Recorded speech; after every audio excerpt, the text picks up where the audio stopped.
Dragi moji, evo šta nam je potrebno od sastojaka za lep kremast vanilin fil. 650 ml mleka koje ćemo da uključimo da se greje. Od tih 650 ja sam odvojila ovdje 150 ml da razredim 2 pudinga od vanile, 2 vanilin šećera, 20 grama gustina, 120 grama kristal šećera. To ćemo da sjedinimo i da zakuvamo klasičan puding fil. Kada se to ohladi, u to ćemo da dodamo 150 grama margarina ili 150 grama putera. Zavisi šta vi koristite. Sada ćemo da sjedinimo sve ove sastojke. Puding šećer, skrob ili ti gustin, vanilin šećer,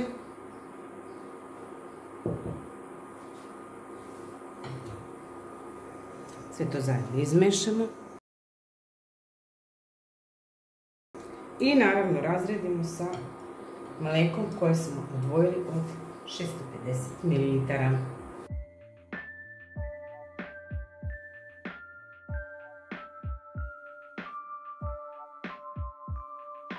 Uvek pomešajte kristal šećer i puding ili gustin, zavisi od čega kuvate, fil ili brašno, šta god, sa kristal šećerom. To će vam doprineti da vam se ne stvore grudvice i da na mnogo lakši način razredite i izmešate ovaj puding. Evo, čekamo samo da nam mleko provri i zakuvamo. Dodat ću ostatak mleka da se i to greje. Evo, mleko nam je provrelo. Sad ćemo da ga skinemo. Sipamo puding. Dobro promešajte.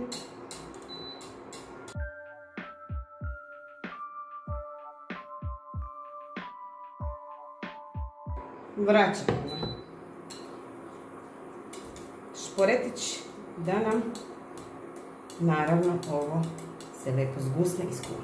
Ovako skuvam fil, ja ću da pretresem u jednu vanglicu da se brže ohladi, da ga prekrijem sa folijom, da mi se naravno ne stvara grudvica od gore, u stvari korica. A posle se pretvori u grudice koje ne mogu da se razbiju sa mikserom.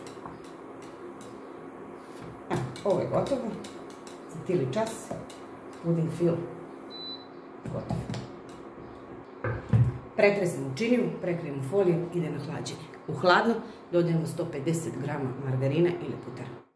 Drugi deo kolača sastoji se od kore, a kore su kuvano testo. Pravimo jednu smesu koju delimo na 2 dela i od toga pečemo 2 kore u kalupu Fi 26. Sada ćemo da uključimo ovo da se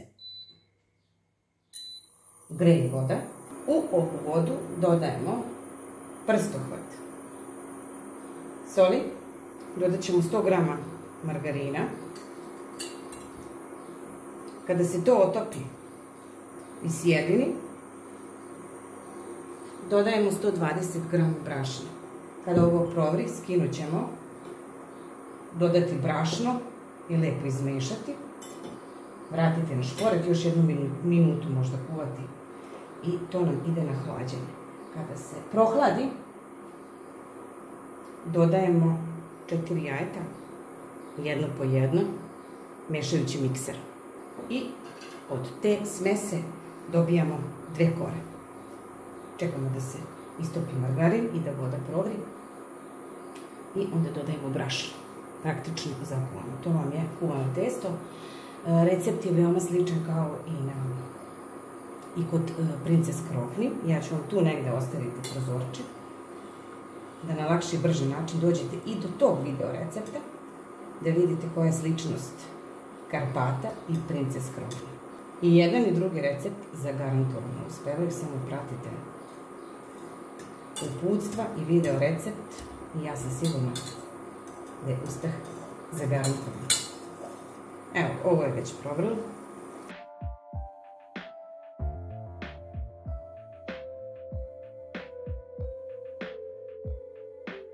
Dobro promešajte, onako lepo energično, da nemate grudica.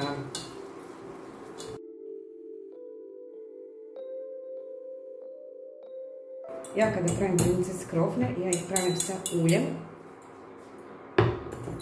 Sada ćemo malo vratiti, jer ovo stvarno nema potrebe više da se kuva.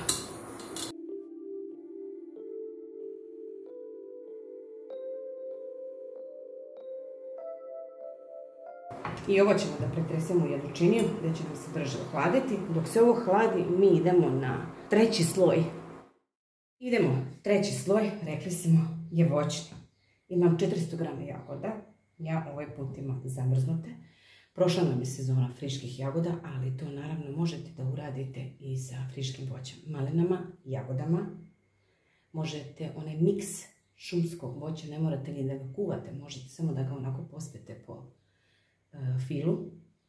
Tako da imate varijanti od voljeva. Ja ovaj put pravim sa kuvanim jagodama.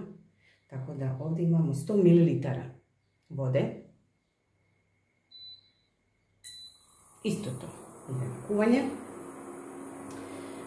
400 grama zamrznutih jagoda. 50 grama margarina. To ćemo u malo prohlađen fil. Ovdje imam 40 grama skroba mangostine. 150 grama kristal šećera. U ovu vodu sipamo jagode.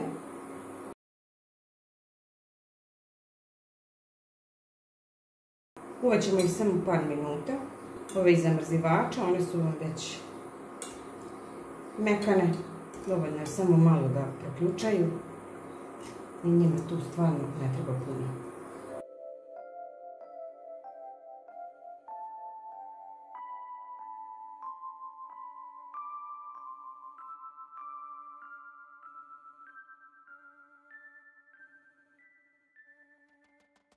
Nisam sipala svih 100 ml, ovdje ću samo malo da razmutim ove gustije, da mi je lakše poslije da sipam u jagode.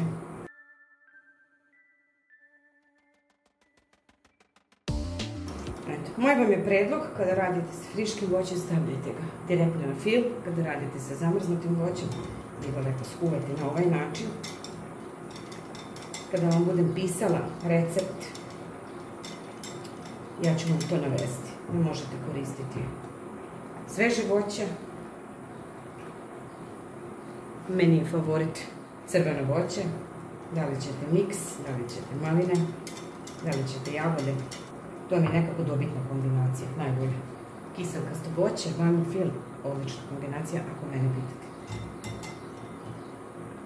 Ostavit ćemo ovo samo malo da ključa. Kada se bude prohladilo, mi ćemo to mikserom da još usitnimo te jagode i dodat ćemo 50 grama margarina.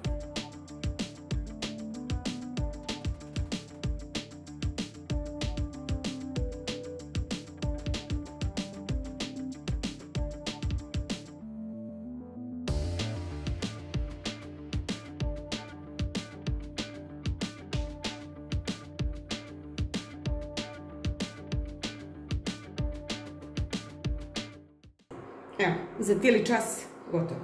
Ovo također ide na hlađenje. U mlako dodajemo 50 grama margarina i voćni fil nam je spreman. Dok se sada ovo sve lepo hladi, mislim da se naše testo prohladilo. Sada ćemo da dodamo jedno po jedno jaje, da ga podelimo na dva dela i da pečemo u plehu fi 26 na 200 stepeni. Dobijamo 2 kore. Toplo kuvano testo se prohladilo, nije baš u potpunosti, tek je mlako. Imam 4 cijela jajeta, kao što sam vam i rekla malo pre, sada ćemo u ovo testo da dodajemo jedno po jedno jaje i da ga miksamo. Pleh fi 26 obložen bek papirom, redno sam već uključila na 200 stepeni. Kada ovo izmiksamo, delimo na 2 dela i pečemo. Dobijamo 2 kore.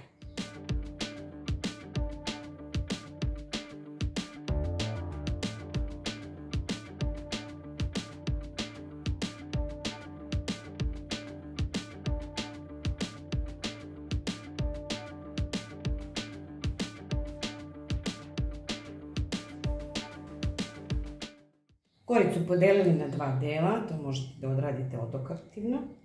I sada lepo ovo razvučete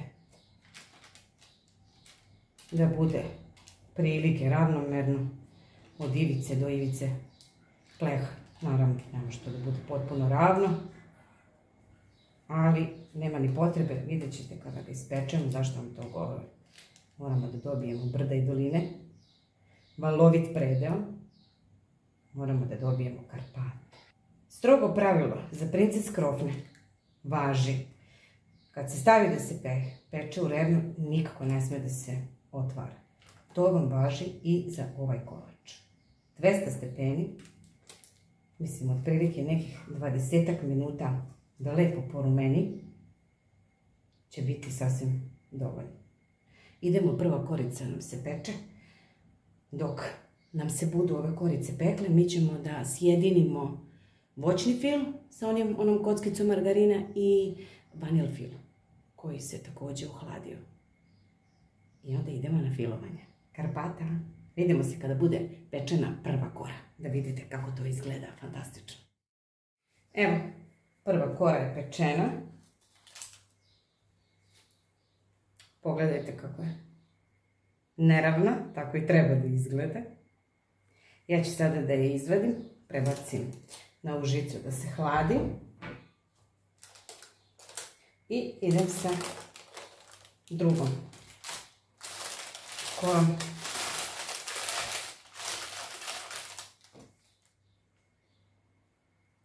Odlično.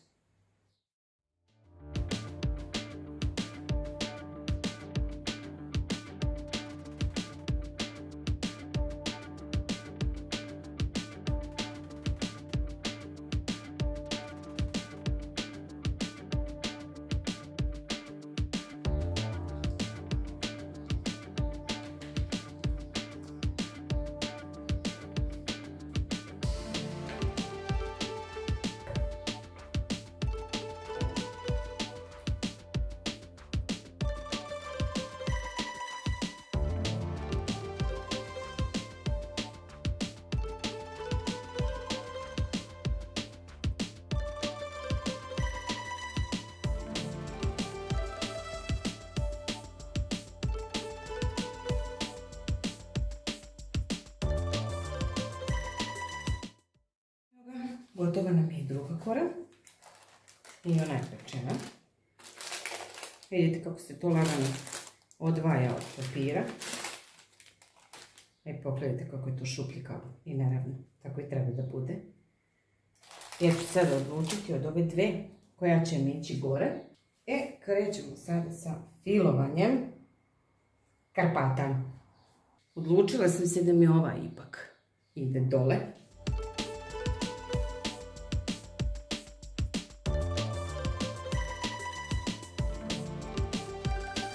Kore su baš lepe, nisu presuve, niti pucaju, baš su onako lepo elastične, može sa njima lepo da se radi, dozvoljavaju nam puno toga.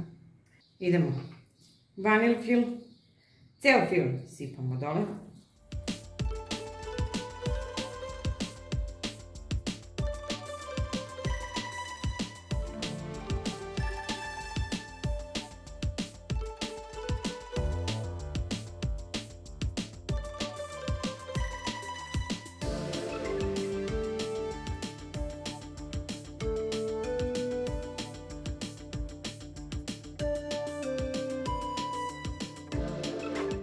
Voćni deo razvučen. Šta nam sada sledi? Imamo još jedan deo koji moramo da umutimo. To nam je slatka pavlaka, 200 ml slatke pavlake. Umutimo i premažemo preko voćnog fila.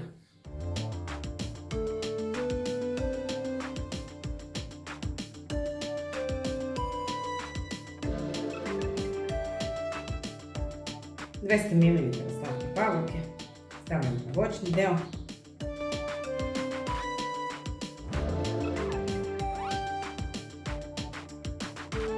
Evo ga, ide kora od gore. Ubacit ćemo unutra, malo ćemo je pritisnuti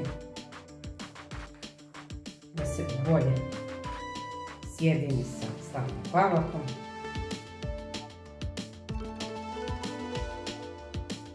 Dobili smo Karpate. Pogledajte kako su brdoviti. Slobodno malo ovako pritisnite da slatka pavlaka, ako je moguće, dođe i do ovih gore delova koji su izdignuti. Naš kolač ili torta s jagodama, zovite kako god hoćete, fantastičan ukus, ide na hlađenje. Pa najbolje preko noći kada ostane, a mi ćemo vidjeti da li ćemo izdržati. Vidimo se kada krenemo da sečemo naše Karpate. Evo ga, pogledajte vi ovu lepotu. Isekli smo parče da vi vidite kako izgleda taj presek Karpata. Torta prepuna vanil fila, voćnog fila, slatke pavlake i ove korice su toliko mekane. Vidjeli ste sa kojom lakoćom sam sekla kolač. Vidite vi kako to dobro izgleda. Tu nikakva dodatna dekoracija nije potrebna. Napravite Karpate, uživajte u svakom zalogaju. Ako to učinite, napišite mi, molim vas, po nekom komentaru da li ste zadovoljni, da li vam se sviđa lakoća izrade Karpata, a pogotovo da li vam se sviđa ukus. Za ove tople dane mislim da je ovo stvarno jedna poslastica koja je onako baš osvježavajuća. Evo ga, napravite Karpate i zapratite moj kanal, mene bi to puno značilo. Ako smatrate da je ovaj video skroz ok, dodelite mu jedan like. Zapratite me na Instagramu također pod nazivom Ljubav u kuhinji, a mi se družimo i vidimo u nekom novom video receptu uskoro. Ostanite mi nasmejani, vedri i zdravi. Pozdrav iz Ljubine kuhinje i ja odoh sa mojim ukućanima da uživam sada u ovom savršenom kolaču. Pozdrav, dragi ljudi!